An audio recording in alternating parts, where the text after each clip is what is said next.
हर हर महादेव भक्तों, जेठ माह स्टार्ट हो गया है। जेठ माह महात्म्य की कथा आज हम सुनाते हैं। वीडियो पसंद आए तो लाइक और शेयर करिएगा। कल्प वृक्ष के समान भक्तजनों के मनोरथ को पूर्ण करने वाले, वृंदावन की शोभा के अधिपति, अलौकिक कार्यों द्वारा समस्त लोक को चकित करने वाले वृंदावन विहारी पुरुषोत्तम भगवान को नमस्कार करती हूँ। नारायण, नर नरोत्तम तथा देवी सरस्वती और श्री व्यास जी को नमस्कार कर जय की इच्छा करती हूँ। यज्ञ करने की इच्छा से परम पवित्र नैमिषारण्य में आगे कहे गए बहुत से मुनि आए, जैसे असित, देवल, पैल, सुमंतु, पिपलायन, सुमित, कश्यप, जाबाली, भृगु, अंगिरा, वामदेव, सुतिच्छ, सरभंग, पर्वत, आपस्तंभ, मांडव्य, अगस्त्य, कात्यायन, रथिरथ, ऋभु, कपि, रैभ्य, गौतम, मृदुल, कौशिक, गालव, क्रतु, अत्रि, भृभु, तृति, शक्ति, वंदु, वौधान, वसु, कौंडिन्य, पृथि, हारित, भ्रूम, शंकु, संस्कृत, शनि, विभांडक, पंक, गर्भ, काणाद, जन्मदाग, भरद्वाज, धूमन, मौन, भार्गव, कर्कश, शौनक तथा महातपस्वी शतानंद, विशाल, वृक्ष, विष्णु, जर्जर, जैन, जंगम, पार, पासधर, पूर्व, महाकाय, जैमिनी, महाग्रीव, महाबाहु, महोदर, महाबल, उद्दालक, महासेन, आर्त, आमल, प्रिय, ऊर्ध्वबाहु, ऊर्ध्वपाद,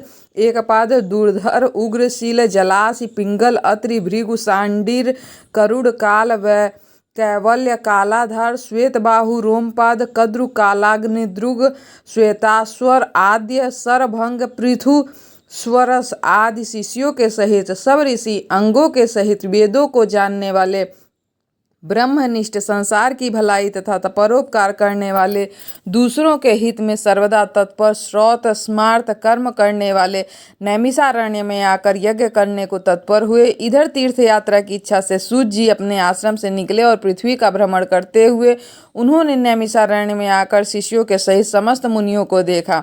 संसार समुद्र को पार करने वाले उन ऋषियों को नमस्कार करने के लिए पहले से जहाँ वे इकट्ठित थे वहीं प्रसन्नचित्त सूत जी भी जा पहुँचे।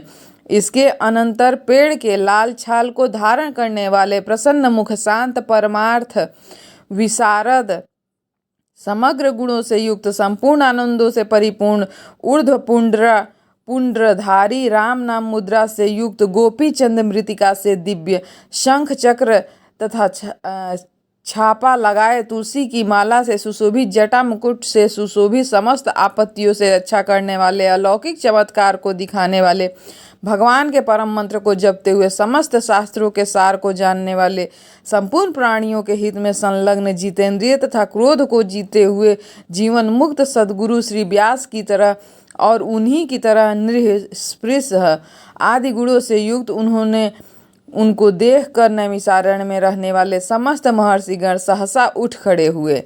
विविध प्रकार की विचित्र कथाओं को सुनने की इच्छा प्रकट करने लगे। तब नम्र स्वभाव वाले सूत जी प्रसन्न होकर सब ऋषियों को हाथ जोड़कर बारंबार दंडवत प्रणाम करने लगे। ऋषि बोले, हे सूत जी, आप चिरंजीवी तथा भगवत भक्त हो। हम लोगों ने आपके योग्य सुंदर आसन लगाया है। हे महाभाग, आप थके हैं, यहाँ बैठ जाइए। ऐसा सब ब्राह्मणों ने कहा। इस प्रकार बैठने के लिए कहकर जब सब तपस्वी और समस्त जनता बैठ गई, तब विनय पूर्वक तपोवृत समस्त मुनियों से बैठने की अनुमति लेकर प्रसन्न होकर आसन पर सूत जी बैठ गए।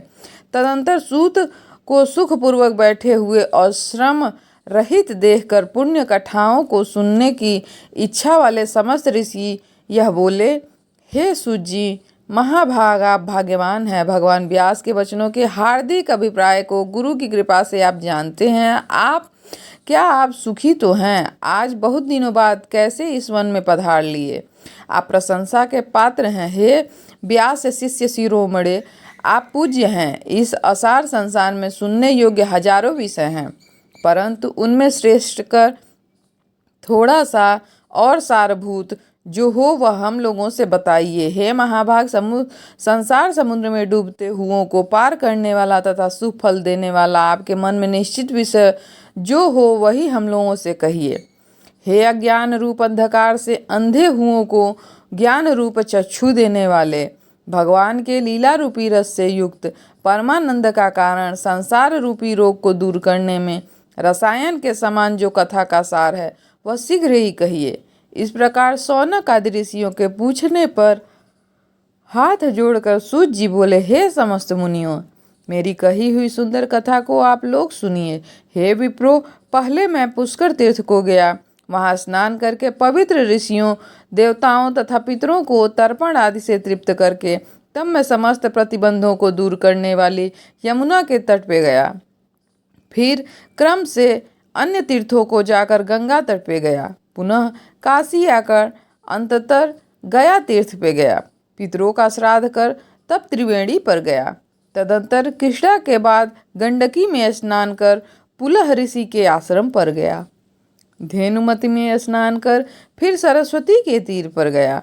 वहां हे विप्रो त्रिरात्रि उपवास कर गोदावरी को गया। फिर कृतमाला, कावेरी, निर्विंध्या, ताम्रपर्णिका, तापी, वैहायसी, नंदा, नर्मदा, सरमदा नदियों पे गया। पुनः चर्मवंडिती में स्नान कर पीछे सेतुबंधु रामेश्वर गया। तदंतर नारायण का दर्शन करने के हेतु बदरी बन गया। तब नारायण का दर्शन कर वहां तपस्वियों को अभिनंदन कर पुनः नारायण को नमस्कार कर और उनकी स्तुति का सिद्ध क्षेत्र पहुंचा। इस प्रकार बहुत से तीर्थों में घूमता हुआ कुरु देश तथा जांगल देश में घूमता घूमता फिर हस्तिनापुर पहुंच गया। हे द्विजों, वहां यह सुना कि राजा परीक्षित राज्य को त्याग बहुत ही ऋषियों के साथ परम पुण्य प्रद गंगा तीर गए हैं और उस गंगा तट पे बहुत से सिद्ध सिद्धि हैं। भूषण जिनका ऐसे योग लोग और देवर्षि वहां आए हैं, उसमें कोई निराहार, कोई वायु भक्षण कर, कोई जल पीकर, कोई पत्ते खाकर, कोई श्वास ही को आहार कर, कोई फलाहार कर और कोई फेन का आहार करते हैं। हे द्विजो, उस समाज में कुछ पूछने की इच्छा से हम भी गए। वहां ब्रह्म स्वरूप भगवान महामुनि व्यास के पुत्र, बड़े तेज वाले, बड़े प्रतापी श्री कृष्ण के चरण कमलों को मन से धारण किए हुए श्री सुखदेव जी आए हुए थे। उन 16 वर्ष के योगीराज शंख की तरह कंठ वाले, बड़े लंबे चिकने बालों के घिरे हुए मुख वाले, बड़ी पुष्ट कंधों की संधि वाले, चमकती हुई कांति वाले, अवधूत रूप वाले, ब्रह्म रूप थूकते हुए लड़कों से घिरे हुए, मच्छिकाओं से जैसे मस्त हस्ती घिरा रहता है, उसी प्रकार धूल हाथ में ली हुई स्त्रियों से घिरे हुए सर्वांग धूल रमाए महामुनि सुखदेव को देखकर सब मुनि प्रसन्नतापूर्वक हाथ जोड़कर सहसा उठ खड़े हो गए। इस प्रकार महामुनियों द्वारा सत्कृत भगवान सुख को देखकर पश्चाताप करती पछताती हुई स्त्रियां और साथ के बालक को जिनको चिढ़ा रहे थे दूर ही खड़े रह गए और भगवान सुख को प्रणाम करके अपने अपने घरों की ओर चले गए। इधर मुनि लोगों ने सुखदेव के लिए बड़ा ऊंचा और उत्तम आसन बिछाया। उस आसन पे बैठे हुए भगवान सुख को कमल की कर्णिका को जैसे कमल के पत्ते घेरे रहते हैं, उसी प्रकार मुनि लोग उनको घेर कर बैठ गए। यहाँ बैठे हुए ज्ञान रूप महासागर के चंद्रमा भगवान महामुनि व्यास जी के पुत्र सुखदेव जी ब्राह्मणों द्वारा की हुई पूजा को धारण कर तारागणों से घिरे हुए चंद्रमा की तरह शोभा पा रहे थे। इसी तरह इस माह के महात्म्य की कथा प्रथम अध्याय समाप्त होता है। ओम श्री हरि शरणम। भगवान विष्णु आप सभी लोगों को स्वस्थ रखे, मस्त रखे। वीडियो पसंद आए तो भक्तों लाइक और शेयर किया करिए और चैनल पे नए हैं तो सब्सक्राइब करिए और कमेंट में ये अवश्य बताएं कि कथा कैसी लगी, कौन सी कथा आपको सुननी है। भगवान विष्णु आप सभी को स्वस्थ रखे।